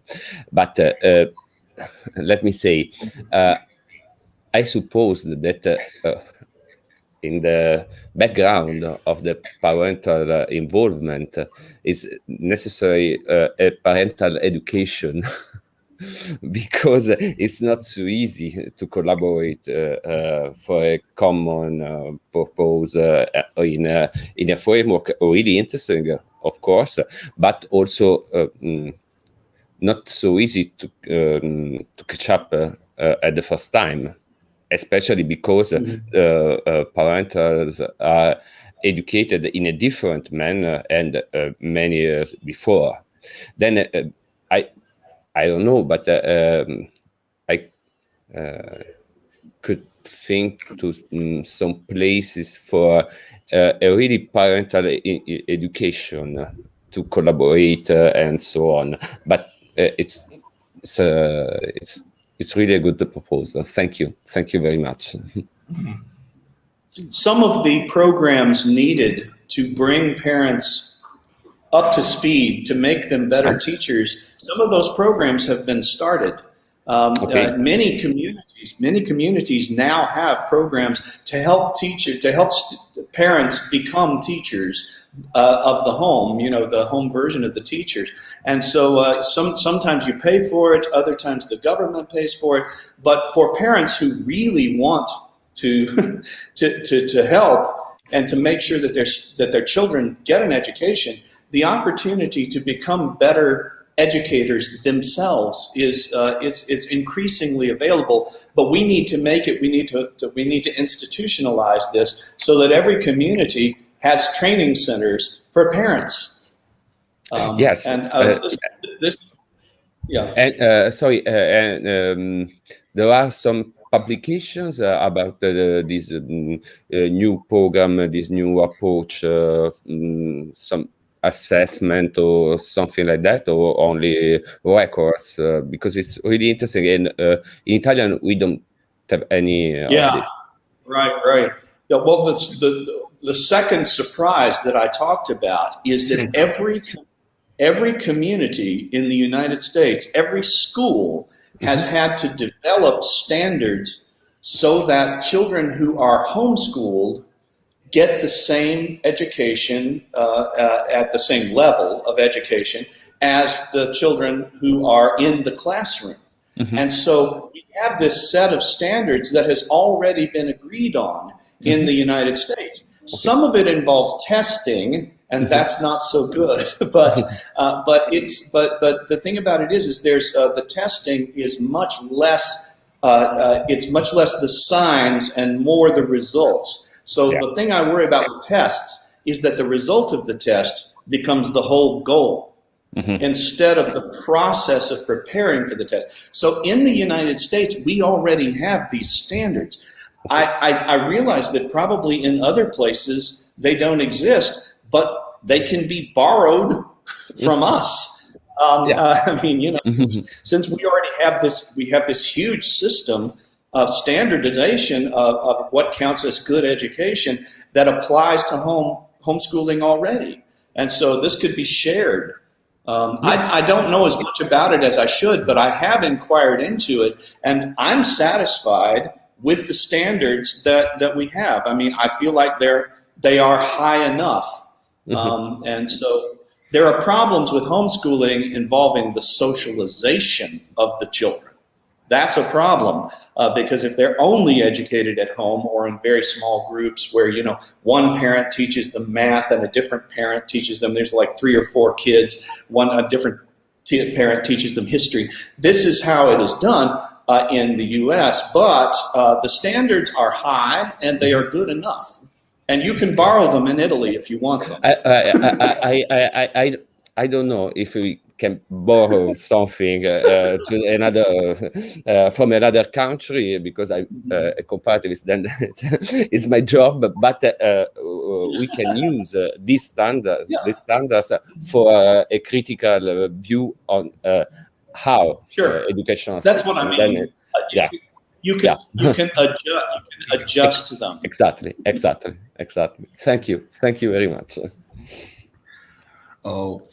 Thank you, Randy. There are 3 questions in the chat, and I want to make a proposal, and especially to Maura and Carlo, because I think that this lecture has been very interesting because it deals with a crucial problem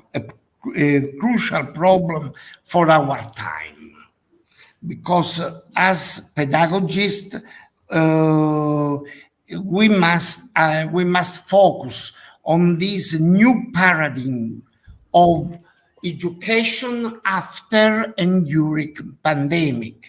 Then my proposal to Maura to make a seminar, if you agree, within our research group in CPED, and also I propose a seminar to Carlo in a comparative perspective, probably with the help of another colleague, because as I told before, the problem is to create with these digital devices an organic debate, a new community of discussion, between Europe, between United States, and also between, I hope, other countries in the world. And I think this could be very important for the Italian pedagogy, I suppose. And I think it's also important for the debate in the United States. Then I propose this. Then we can meet, if you want, and organize a seminar with the help of Randy and other colleagues of the United States. I think it could be very useful.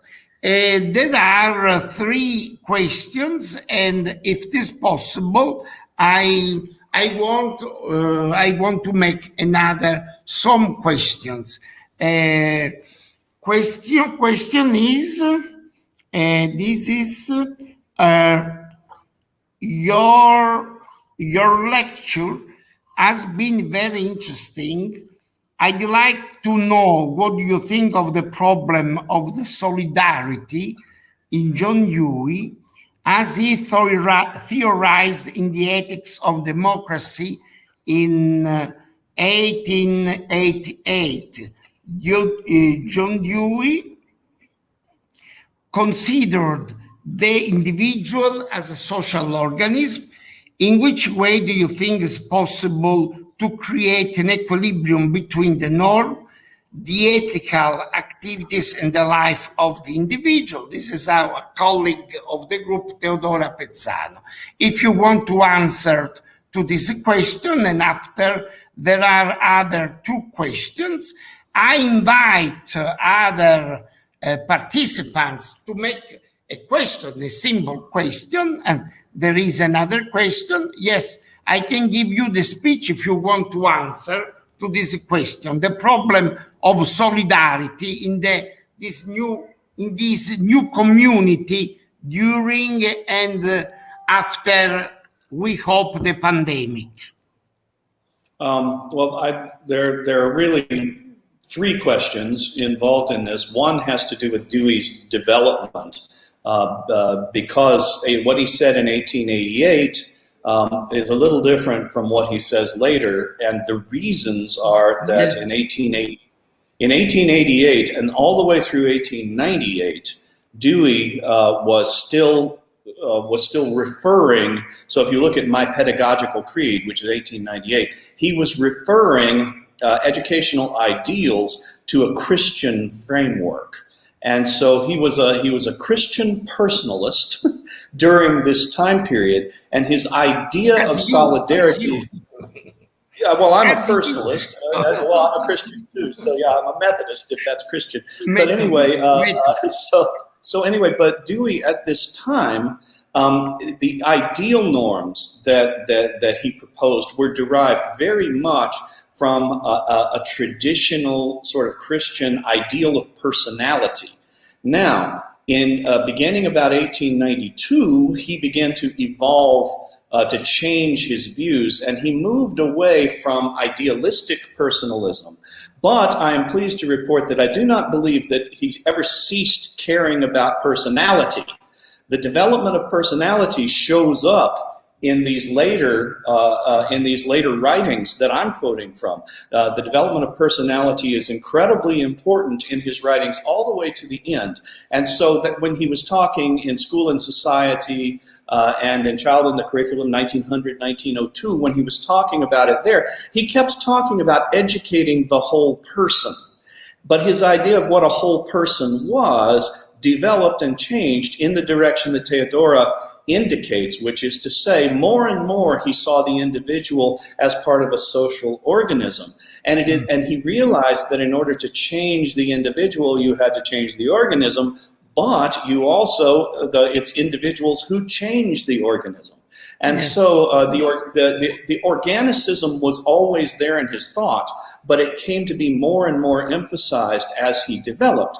And so in terms of solidarity, the change in what solidarity meant, it was always the solidarity of the community. And he always worried about the fragmentation of the community around race and class. He didn't talk so much about gender, but if he lived today, he would have. And so he was worried about the fragmentation of community, given that what happens to one part of the community really happens to all of the community, whether they know it or not. And so this is the key idea of the organicism of the community. If something is happening to my neighbor, it is happening to me, whether I realize it or not. And so my triads are designed to bring that out so that people are able to perceive, to use his word, what was there all along, which is that what was happening to their neighbors on the poor side of town was happening to them. That is their community. And so their children at the rich school, their children are being adversely affected by the fact that across town there's a poor school. They are being affected by that. That is their community. So my proposal in the triad creates a community of inquiry and a community of interpretation, to use Royce's and Peirce's terms. Okay. Yeah, so Royce and Peirce, community of inquiry and a community of interpretation. If you have in place the triadic structure of a community of interpretation, you have a chance to change the whole organism. So the solidarity is created by a community of interpretation, Theodora. Okay, thank you. Solamente Sabina is another question. What do you think about the role of critics in education? And in which kind of situation critics could be enhance the reflection in order to extend the concept of autonomy? This is probably a teacher very interested. Thank you very much, Sabina. Thank you very much. Please. Well, Sabina, I take myself to be a critic of education. so I am trying to do what I think a critic of education can do. I am an educator as well. I teach my classes at the university. I taught high school for 4 years, and so I do know what it's like to be a teacher. But in the role of generating criticism, this is what I'm doing today. I worry that no one will listen. And when I say no one, you are listening, but you are other critics of education. And so if we only talk to one another, this is not good enough. Back in the United States, you have to run for the school board is what you have to do. You need to run for the school board if you're a critic of education to find out just how difficult it really is to do this. And so if you're speaking of the journalists and the people who are not educators, who are critics of education, I find limited value. But when educators themselves are able to be reflective about their weaknesses and about what education isn't doing well, which is what I was trying to do today, you need to be constructive. But what Dewey says is that all philosophical thought is critical in character. And what he means by that is that it's reflective. We take what we know as present practice, we take what we want or desire imaginatively as future practice, we compare and contrast, and this is the philosophy of education. And it is a critical activity through and through, because it's a reflective activity through and through. And so I hope that answers the question. Thank you, Sabina. Alessio, do you think that digital technology can change the custom of the society? The new paradigm of technology is fundamental, but it must be guided by an organic cultural project during this crisis of democracy. Do you think it would be possible, or it is only an utopia? I'm giving Alessio a look right at the moment. This is the look. It's over my glasses. It's like, are you asking me, do I think anyone is actually going to do what I'm recommending? I doubt it.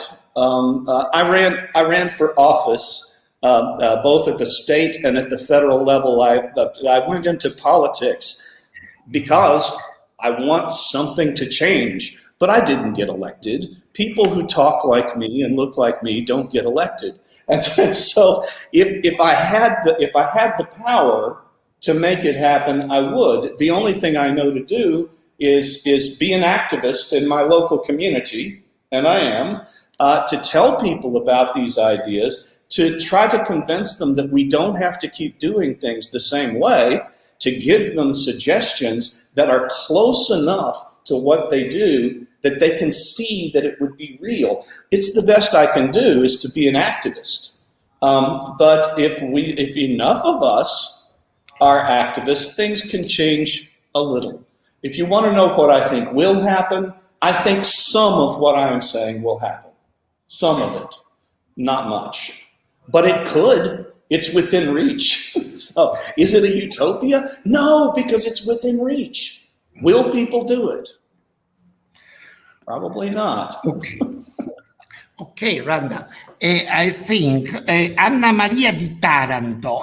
Many questions. Anna Maria di Taranto. Hi, I would like to ask Mr. AUXIER how disability is actually considered and treated in the American public and private school system.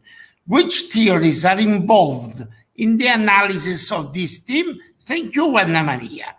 The disability, there is also, Maura told me, and you confirm, there is an interest of Deweyan scholar about also the inclusion of disability in the school. My former student who teaches at the University of Central Oklahoma, her name is Sarah Woolwine. She does work on disability and Dewey studies and Deweyan education. And she thinks, and I agree with her, she's a very good philosopher. She thinks that Dewey has many ideas that can help us improve our understanding of and our policies and actions regarding disability. Many different things have been tried in the United States. You may be aware that one of the things that I could point to that the United States has been ahead of the rest of the world is in the accommodation of disability. And when I say accommodation, even that is not a good enough word. The American education system has been experimental for a long time. Since the early 1970s, we have been experimenting with how to become more inclusive of various kinds of disabilities. Many different things have been tried. We have some people have special schools. Some people want to mainstream students with disabilities in the same classroom as students who don't have disabilities. There's a big difference between physical disability and learning disability. And of course, there are psychological challenges that aren't exactly either learning disabilities or physical disabilities. And so the whole range of disability in the United States has come to be pretty well defined. Generally speaking, the theories that have informed this are critical theories, which is to say it is in response to reflective criticism coming from especially the community where disabilities are taken care of and treated and accommodated. This community has been very effective in the United States in getting adjustment of not just the education system, but of everything. In the United States, nearly everything has been adjusted, and eventually it became law. We had a long public discussion, and the ADA was part, the Americans with Disabilities Act became part of it. It became illegal to discriminate against someone on account of disabilities. And then there's a list of the disabilities, and that list keeps getting adjusted according to our growing understanding of disability. And so one of the few things, I don't normally spend much time saying, rah, rah, United States, but this is one where we got it right. We're doing what ought to be done with regard to this. But part of it is that we have to learn what ought to be done. And so we try things, and either it works a little or it doesn't work at all. And it takes some years to discover what's effective. But I think during my entire lifetime, it has been getting better and better and better and better. So accessibility, all sorts of technological improvements that make it possible for those who do not have sight, who do not have hearing, who don't have various mobility, the same mobility as most people. These kinds of accommodations are largely in place in the United States. And so I would say we've done a good job, and we still need to do better, and we still need to do more. But I don't believe that other places have been as quick. And so what theory was behind this? I think critical theory. It included Dewey, but the critical theory is a big movement that really started up in the late 1960s, came largely from the Frankfurt School. But the Frankfurt School had more impact in the United States than it did in Germany when it came to public policy. And so there were many important thinkers, especially people like Herbert Marcuse, but the Frankfurt School raised critical awareness. It became a part of the higher education system so that everyone was studying critical theory. And then so we had legal critical theory and race critical theory and whatnot. Eventually, the people who studied these theories were running the schools. And so as that happened, critical theory became an important part of incorporating, expanding the boundaries beyond race and class and ability, particular ability. And so it has worked quite well. I wish that Dewey was the cause of it, but he was just part of it. Many of the critical theory people in education like Dewey and appreciate Dewey. Not all of them do, but most of them do. And so Dewey is a part of that, but it's really the critical theory. Okay, thank you very much. There is a reply from Sabina. Sabina, you are very busy to make questions.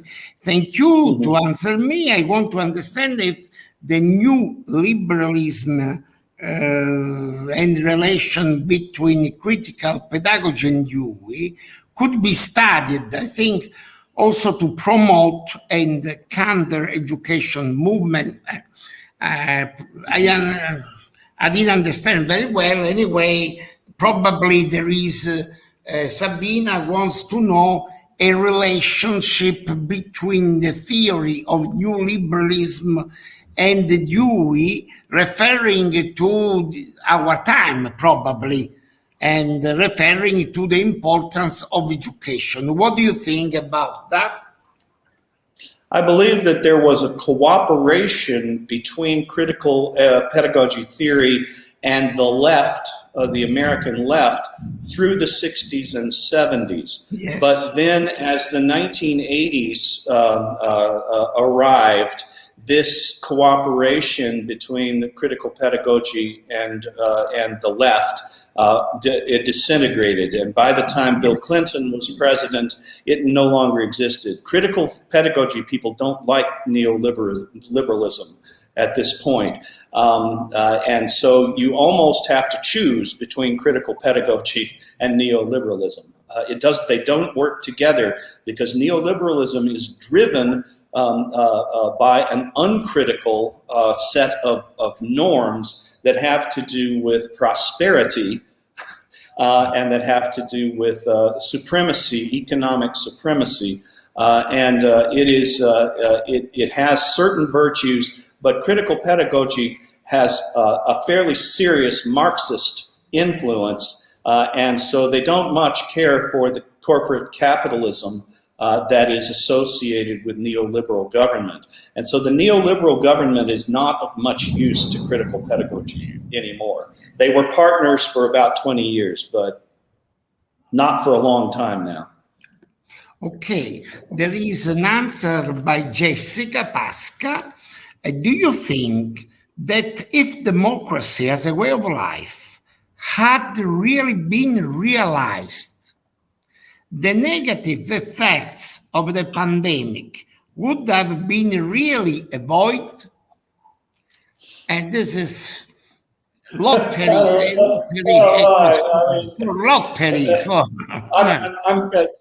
I think maybe somebody else should answer this question. I mean, it's a might have been, and it's a very tempting question.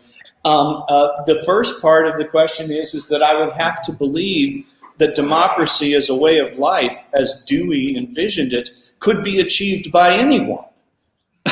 And I'm not sure that I think it's possible for us to do what Dewey envisioned. For this reason, I see him as an idealist. And so I gave a paper at Maura's University. I know she doesn't like idealism, but I called that paper Dewey's Dalliances with Idealism, because in some ways this vision, this imagined democracy as a way of life, I think Dewey believed it could really happen, but I think he also knew it wasn't going to be easy.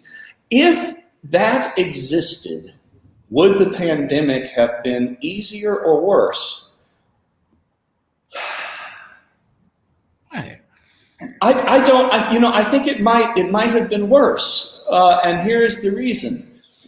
Democracy, he says, repudiates the principle of external authority. And one of the points I make in my paper is, strangely enough, the countries where authority is centralized have had an easier time with the pandemic than places where authority is decentralized. And so in a place where the government can just order people to stay home, which is going to happen in the United States, right? They think they can order people to stay home. But anyway, it didn't work very well in Italy either, although people tried, because you get arrested if you go out. But the interesting thing is, there are democratic societies, very democratic, like New Zealand, where they were able to do this cooperatively. And so I don't know. So it seems to me that the more democratic a place is, the harder it is to govern. And the harder it is to govern, the worse the pandemic would be. But New Zealand, it's democratic. I don't know. It doesn't seem as hard to govern New Zealand as it is Australia. I mean, Australia is sitting right there, and it's hard to govern Australia, and somehow it's easier to govern New Zealand. I don't know why. Maybe the homogeneity of the population, but it's not all that homogeneous. So I don't know. I think it could have been worse, Jessica. Could have been worse because democracy makes us hard to govern. We have to govern ourselves. Thank you very much. Thank you very much. I think there are many questions about your interesting lecture.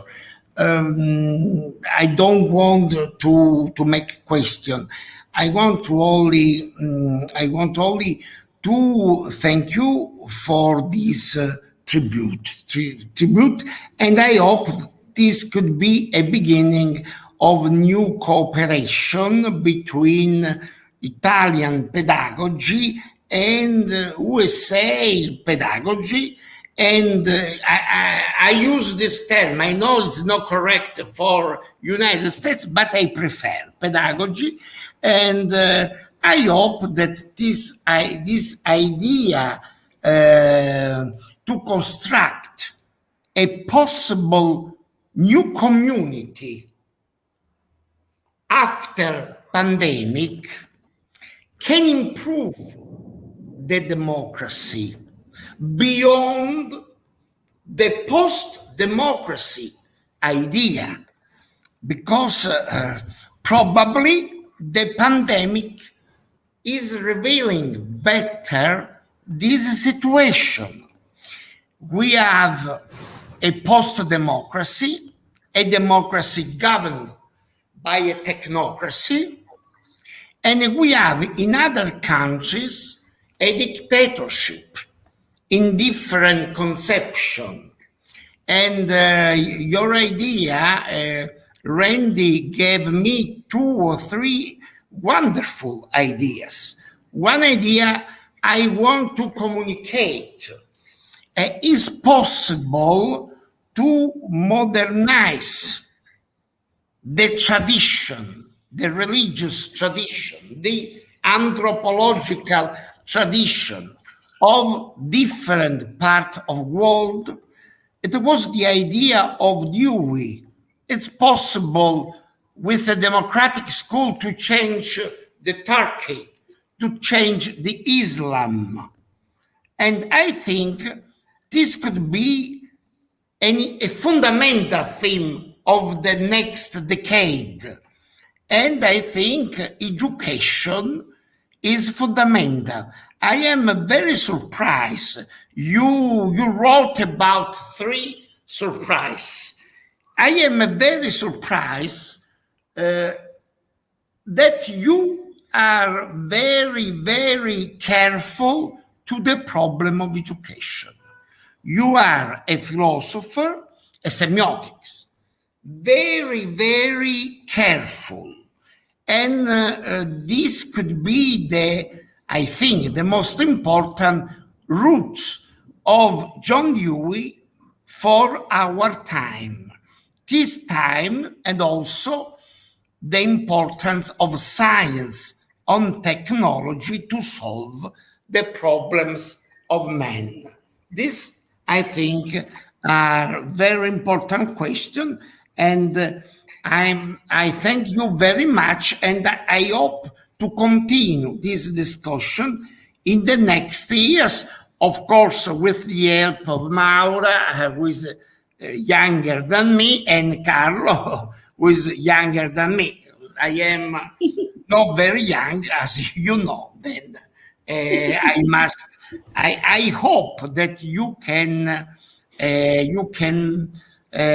construct this road for the future.